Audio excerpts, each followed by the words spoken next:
Okay, so we're going to get started. We asked you to bring in a collection of somethings. And if you didn't have a chance to bring something in, we're going to be using some different math manipulatives today. And we put a bunch of stuff on your table. And if you didn't bring something in, feel free to open up one of these and use it. Actually, you should open these anyway, because we are going to be using them. And I didn't feel like opening them all for all of you, because you know, it's constructing knowledge. You can open them. So you can open these up if you didn't bring something. There's buttons, pattern blocks, Unifix cubes, and tabletop blocks and counter bears. And I want you to go ahead, kind of clear some space in front of you. If you need to take your dinner or your breakfast dishes, that's a good time to get those out of the way. Clear off some space. And take a minute to go ahead and start counting your somethings. How many of you took your finger and touched each object as you counted it? Okay. I'm going to just, I want to just show this little video here. This is a 3-year-old. So when we're talking about development, okay, this child is 3 in this particular video. This is Ben. How many does he have now? Now he's 3. Whoop, hold on, wrong one. Be nice if I showed you the right one. Hold on.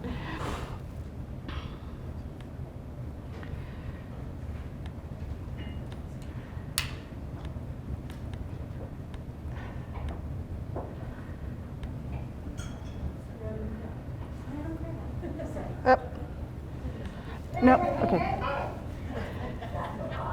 No, that was the right one. Okay, so what did he do? One, 2. Raise your hand if this is familiar to you. With your own kids, or, in fact, Jennifer was just telling me this with her 3-year-old the other day, that this is kind of what he was doing. This is pretty typical for a 3-year-old. So, when you counted, how many of you were putting your, were moving, actually physically moving your collections? Okay, most of you did that. How many of you were putting them into groups in order to count them? Okay, so what do kids need, in order to count collections of things, what do kids need to know how to do? Sort? Compare. Let's get even more basic than that. They have to know the numbers in their head, right? They have to do what? I just said say the numbers. Say the numbers out loud. They have to know the sequence, right? What comes first, what comes next. What else? They need to have the dexterity with their hands. They have to have the fine motor skills, right? Yeah, I want to bring you down to the real basics. Erin? That's what I was going to say. Yeah, the fine motor skills, the dexterity. Because babies can't do that, right? What do babies do? So on the developmental scale, to start counting, yeah, you have to start having that dexterity. What else? Anything else they need to have? Okay. Go ahead and continue to sort your collections, and then we're going to stop again in just another couple minutes. Why were you so upset when you had to start over again? Did you guys have them in nice, neat little piles? Oh, okay. All right, let's talk about a few concepts here. For those of you, and I think it was a lot of you, being able to touch and count at the same time is a pretty complex skill for a child. We call that one-to-one correspondence, and that is really one of the very first things that kids need to know how to start learning to do. What are some things that we can do in the library to start developing the manual dexterity needed for kids to be able to do one-to-one correspondence? Lego, finger plays, pom-poms, and finding little things, activities. Stickers. Stickers. Model the fingers in story time. Model them in story time and have them do them with you. Yes. 2 little blackbirds sitting in a tree, right? Or hill. On a hill. I got to get my finger plays right. What else? Something I'm noticing at childcare is becoming really popular, is just having tweezers. Tweezers, tongs, in all areas. Tweezers and tongs. Pipettes. And what? Pipettes. Close and pipettes. Pipettes. The pipettes, those little squeezers, eyedroppers. Yeah, anything that has to be, and clapping, lots of, yeah, that's the first. Got to figure out how to clap first before we can. All of those fine motor skills are great. When you're doing those in what we think are literacy, right, it's also that first step in math. Counting sequence. One of the things kids have to learn is that each time they count, they start with 1, and then 2, and then 3. Each time they count, here's a little, this can get a little bit confusing for kids. Because if I do this, 1 is my blue here, 2 is the green, 3, here's the red, 4 is the orange.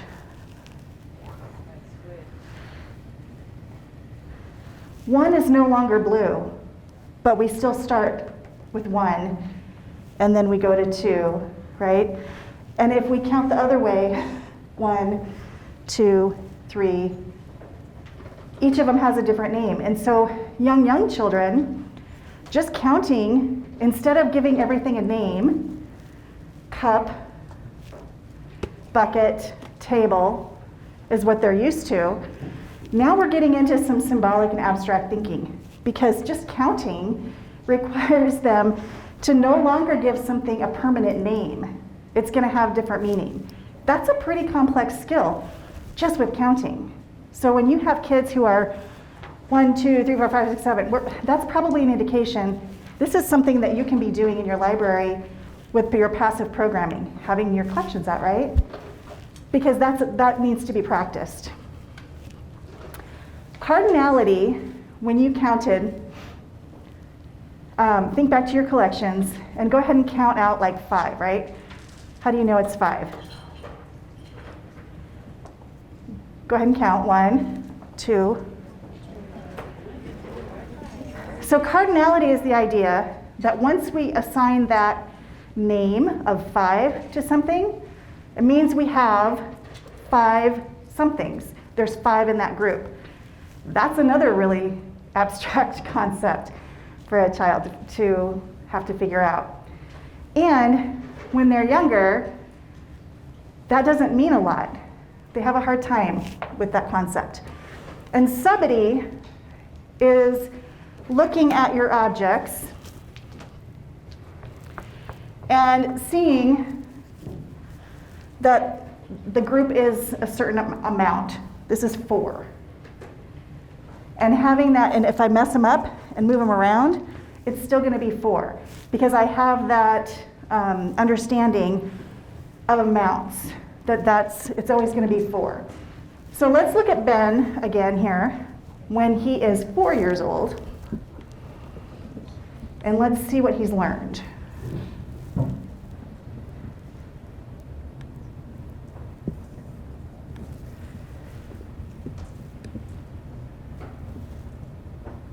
Maybe.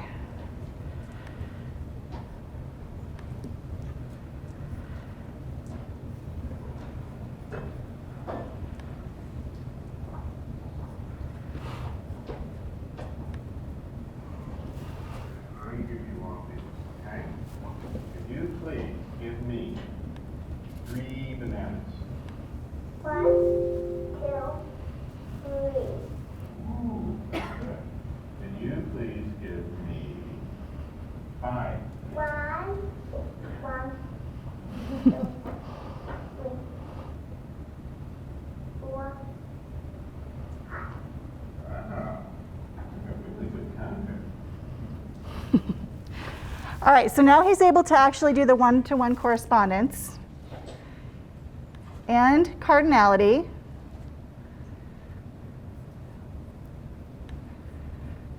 you give me 8 bananas? 1, 2, 3,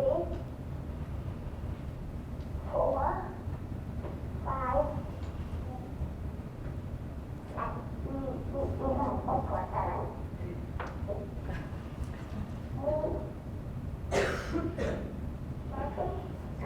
Why don't you check, okay? Make sure you're right.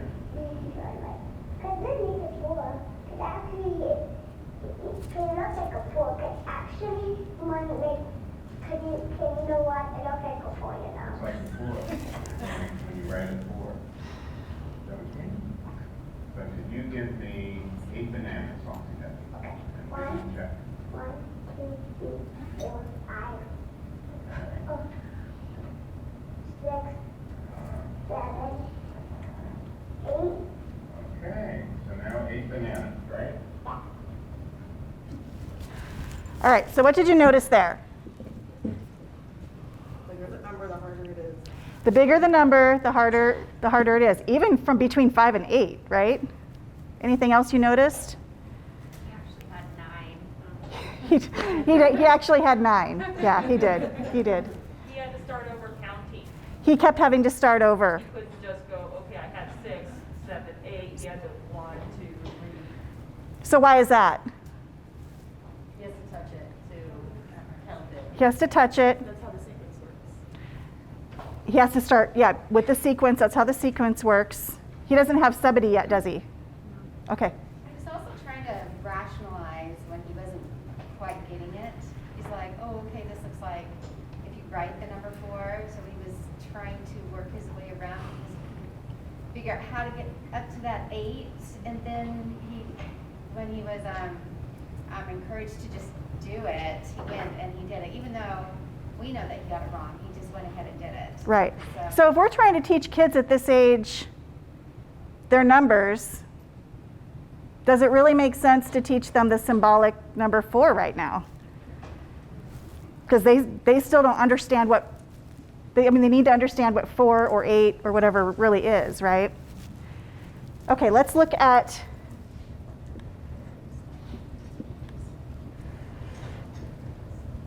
okay. What if I say, put it on top? How many bananas are there? Zero.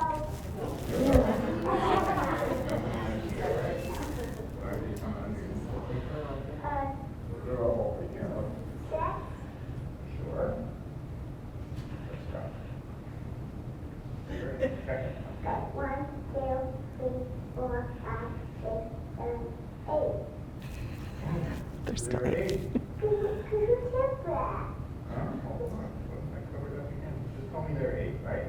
I mean, I'm doing it. I forgot.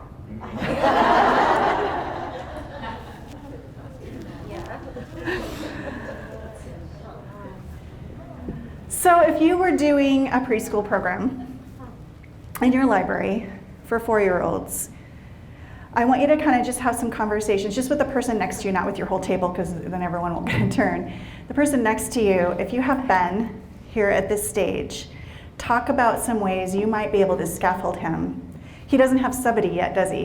He that idea, and Leanne brought it up yesterday, that theory of conservation, that's from Piaget, that when you pour the same amount of water from one container to the other, even if the container is tall and thin, it's the same amount, right? It's that kind of that idea of object permanence, but here it's that amount. He doesn't have that yet. So just talk to the person next to you for a second. What might be some things you might do with Ben in your preschool program? When your neighbor messed up your collection and I asked you to count it again, how many of you started counting them again from 1? Didn't you already know how many were there? I didn't say steal your neighbor's collection. I said count them. So even as adults, right, we still tend to have that. Yeah. Well, like I grabbed the buttons and I didn't finish, and then we messed it up, and so then I'm like, F it, I don't want to. You didn't want to count them because you hadn't finished the first time. You have this sense of having to complete a task. Yeah, I think that's something. You think that's something that we're inbred with, or is it something you think we learn over the years? We learn it, we learn it. What do you think? I also wanted to add that children need time. Just like adults needed time. You didn't get to finish your task, so you just wanted to give up. This little boy, Ben, too much. He said, I give up. I'm done. But we don't give enough time in our society for children to consider concepts and then actually absorb the concepts. Exactly, and we've talked for many, many years about giving kids wait time to answer questions, right? We have done lots of training on that, and it's okay to have that pause, but just like that, we need to give them time to actually do the work. What were you gonna say? Somebody over here was gonna say something. Oh, I was just saying 4 seconds. Yeah. Okay, now I wanna talk a little bit about representing your work. In your folder is a sheet called Counting Collections. Ooh, close one. Yeah, don't dump your water all over your collections. Okay, in your folder, you've got a think sheet.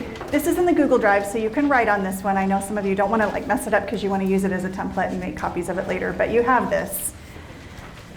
So on this sheet, I want you to draw a picture of how you counted.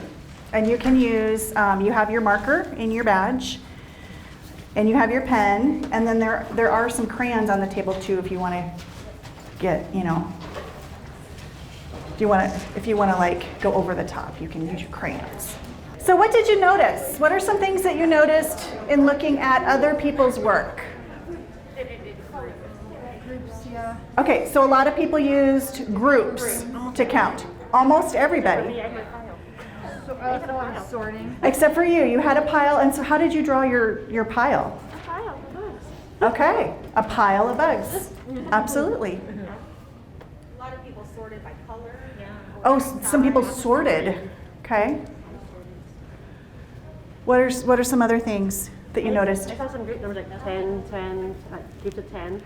So groups with the same number in the group. Okay. What about, like this person used arrows. I noticed they used arrows. Can you tell us a little bit about your arrows? Sure. My arrows indicated that I moved from the big group to a smaller group, and that's how I did the counting. That was the motion, the movement. Okay. All right, so your arrows were for movement, for how you counted. All right. What are some other things that you noticed? There were a lot of arrays. Can you tell us what you mean by an array? So Like 3 rows of 5. So it would be like 3 times 5, 15. Okay. So an array with the same number at the top and then down and then filled in so that, okay. Where did you learn the word array?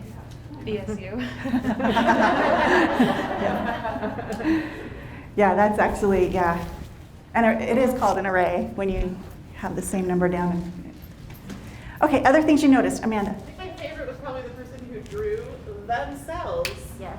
Counting the things on the table. Like, Oh, somebody put themselves in their representation. What it looked like when I counted. She drew what it looked like when she counted. But like, I thought Cindy's always been very literal. that was Leslie or? Oh, Leslie's our literal person. Okay. That's how she interpreted the Yeah, task. which that's I thought was awesome. Really, really Yeah. cool that she interpreted it a completely different way than other people did. Yeah, I noticed, and everybody actually kept their picture within the line that was there. Did anybody go outside the line? Just curious. I'm always curious about that. We've been trained to stay within the lines, haven't we? Okay, Heather?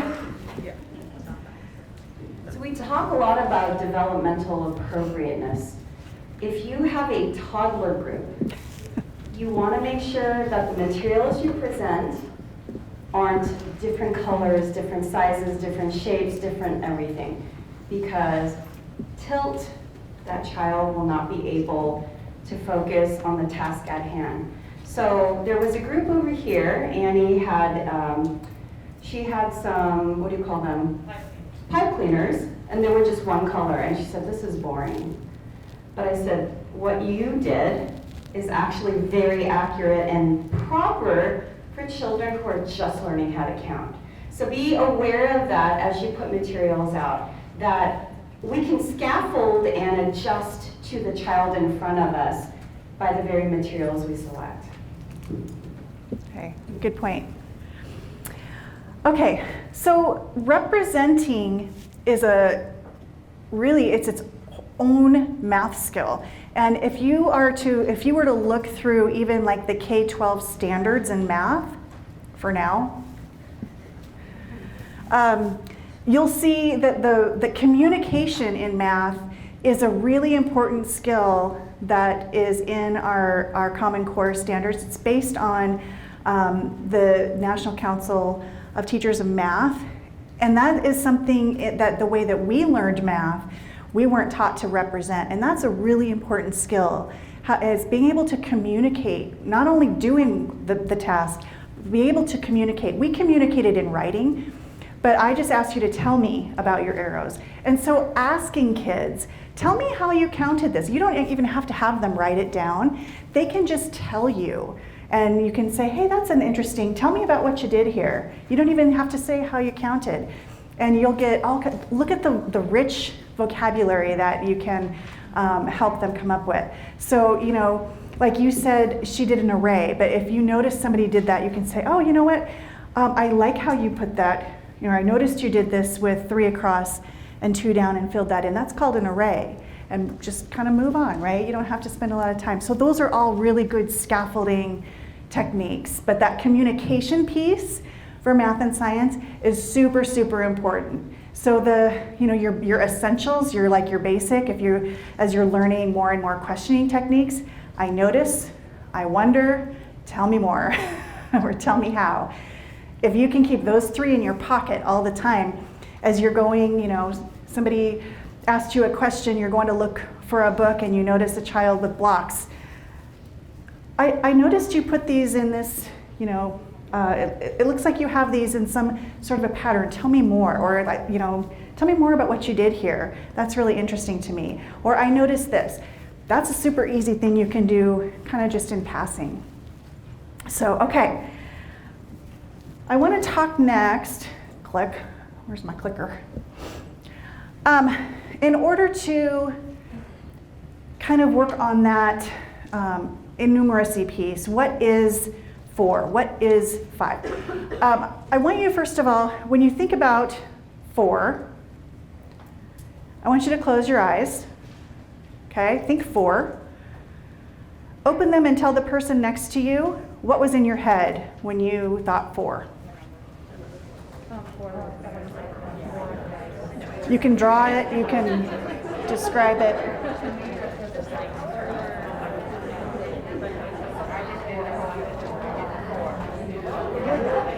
Did everybody picture the same thing? Okay, what are some ways we pictured 4? The number 4. The number 4 written? How? Okay, the rectangle way with a 4. Okay? Somebody who pictured 4 differently. It's on a dice, so 2 by 2. Okay, on a dice. 1, 2, 3, 4. Pictured a square. A square. Okay, what else? Finger. Fingers, 4 fingers. We said the symbol, like the number. Uh-huh. But what does that symbol look like? Break. The rectangle one? Yeah. Or the triangle one? There's different ways to even look at the symbol, right? Uh-huh. How about 4 tally marks? 4 tally marks. I get that one a lot when I ask people to picture 5. Yeah. Just fun fact, before I came to the commission, I was a math person. I told you this. And I did math trainings for the state with the new Developing Mathematical Thinking program that now all the teachers have to take. And I was an instructional guidance, so I did a lot of math trainings like this. So yeah, it was fun. And now I'm a literacy person. Who knew? And now I'm going back to math again. All right. So in order to really get that innumeracy, that idea of what math and what numbers and amounts mean, we have to give kids lots and lots and lots of practice.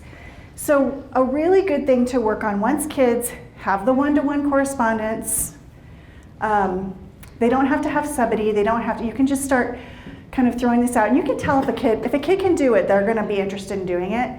And if they're just not, they're probably not just ready for it yet. But this is a fun thing to do, starting with the younger kids. I want you to use some of the materials on your table. You can use your collections. You can use some of the other things on the table. But it has to be materials that are at least 2 different kinds or colors. A really good thing to use is the 2 color counters, but you don't have to use them this way. Unifix cubes. I love Unifix cubes. You can use 2 colors of Unifix cubes. You can use, yeah. Anybody have any conversations that happened at their table that they want to share about ways to make 5? Yeah. I just thought it was interesting. I'm going to talk about Jenny. You can either talk really loud or I can put this over here. I'll just talk really loud. Okay. She's like, get that thing out of my face. I just thought it was interesting. Can I talk about you? Yeah. Okay. That Jenny did like spatially, like 5 up, 5 this way, 5 this way, and I thought more of like you make 2 and 3, 1 and 4, 5 all together. That's 5. So I just thought that was interesting. Yeah. And you guys did that too. So 5 stacked on top of each other with 1 color and 5 across would be 2 different ways to make 5. And in this case, I didn't limit your materials. I just kind of said 2 different, ones, which is really great because you can get creative. 5 things stacked on is 5. I didn't give you any parameters. If we wanted kids to start visualizing it with 1 and 4, 2 and 3, 3 and 2, 4 and 1, and 0 and that way, then we can do that. We can scaffold them by selecting the materials we give them to use, or we give them what we call a 5 frame, which is like your egg carton with 5 slots, and we just give you that, and we ask you to drop them in the things, and we say now all the ways to make 5. That then limits you stacking 5 up and over. So, but I wouldn't start that way if you were doing that. I would just kind of let them do what we did today and explore, and then you do that for maybe if you're doing a once a week preschool class. Do that for a couple weeks. Then you can maybe scaffold by selecting where you go. And I was kind of trying to model that with you guys by then kind of selecting some of the materials and saying, okay, so is this different than this? And then when they get really good and they understand this, then you can say, how do you know you found all the ways? And see if they can figure that part out, right? And the representation. Okay. All right. We're going to do one more thing and then take a little break.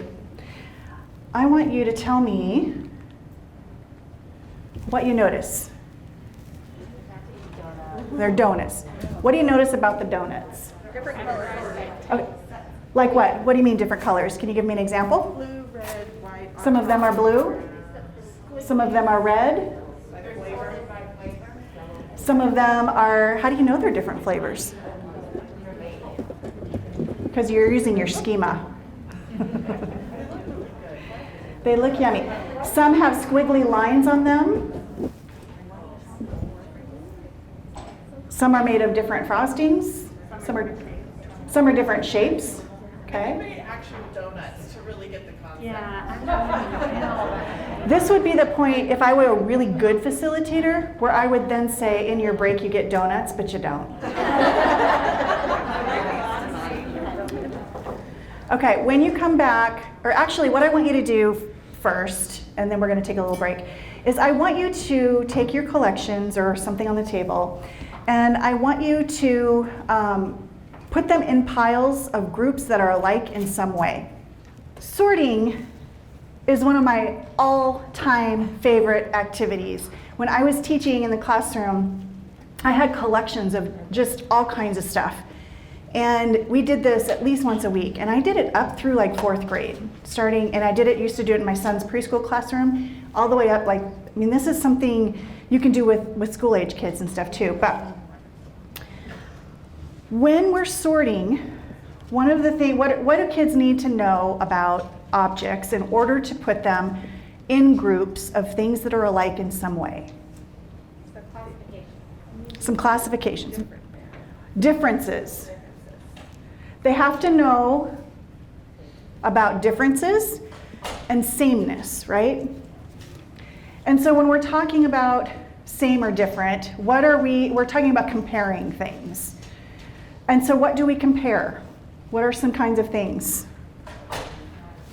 Color, size, shape. That's what we were talking about with the donuts, right? The different colors, the different shapes, the different textures. Are there other ways we can compare? We call those attributes. What are some of their attributes? Taste, yeah. If you want to do a taste, that comes with a set of things, but she's young. Just kidding. That'd be great. I think a taste test would be awesome. Especially if it was stuff like lemons and what else? Other kinds of things. Soft and hard.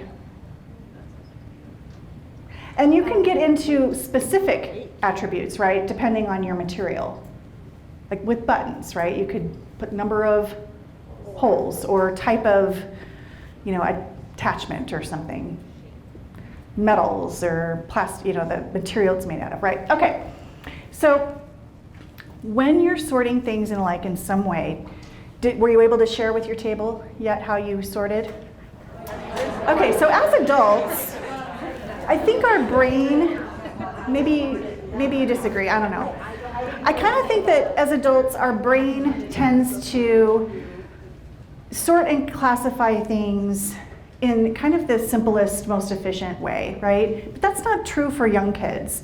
And so when you're asking kids to put things in piles of things that are alike in some way, you're going to get a lot of different answers. You're going to get things that are maybe not on this list. Like when I touch them, they make me feel a certain way. So this pile makes me feel this way, and this pile makes me feel this way. This makes me feel sad, and this makes me feel happy. Okay, I would not have been able to identify that. And that's why we need to be asking kids. That's part of the scaffolding. We can't just assume that we know what they did. And Leanne showed that as an example yesterday in her 3 of these things. One of these kids is not like the other. And that's why it's important to ask. I noticed that you have this here and this. Tell me about that. Tell me about your piles. Did anybody have something that went in more than one pile? Yes. Oh, yeah. How would we show that?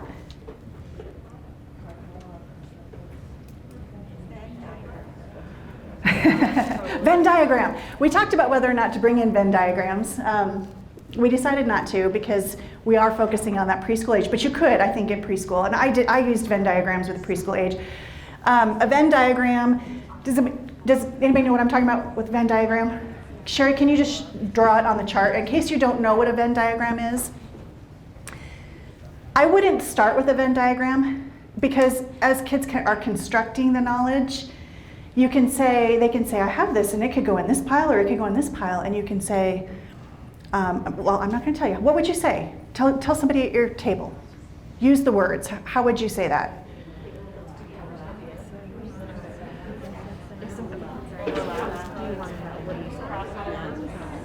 Yeah.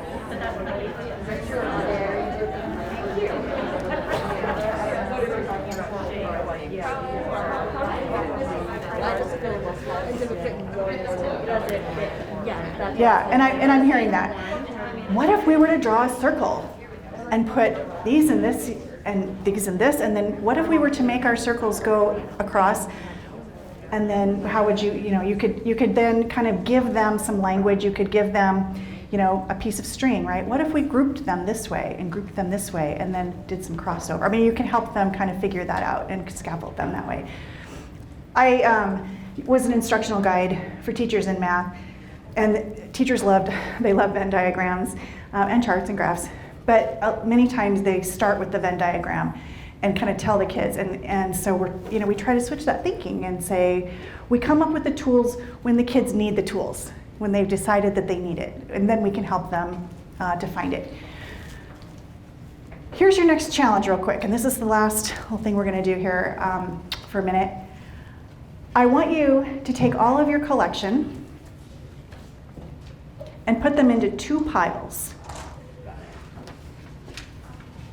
Sort them with some kind of name, but you have to use all the materials in your collection into 2 piles.